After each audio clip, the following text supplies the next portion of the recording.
Recording studio Alamnagar Madhepura.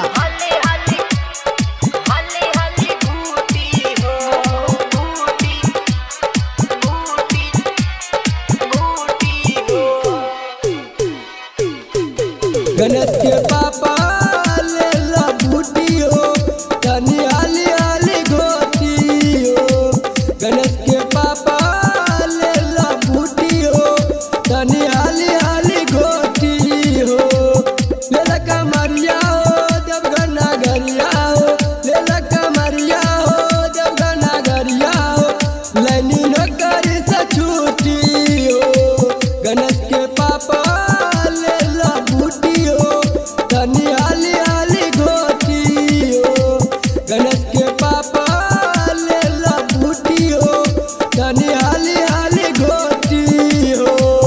ले ला कमरिया हो देवघर नगरिया हो, ले ला कमरिया हो देवघर नगरिया हो, लैनी नौकरी से छूटी हो। गणेश के पापा ले ला बूटी हो तनी हाली हाली घोटी हो।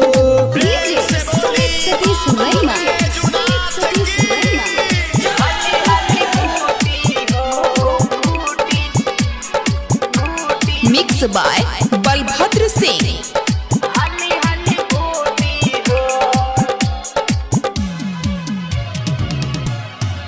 चढ़त सावन महीना पावन पानी बरसे हो। धक्के कामर लेके पावर मनवा हलसे हो।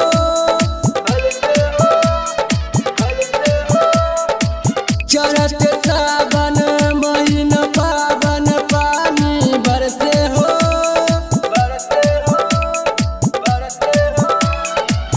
धक्के कामर लेके पावर मनवा हलसे हो।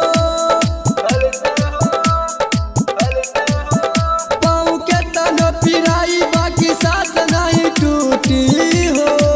गणेश के पापा ले लो बूटी हो तनी हाली हाली घोटी हो।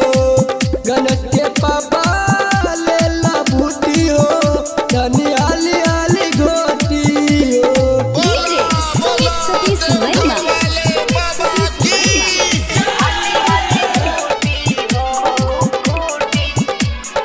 Presented by BM Recording Studio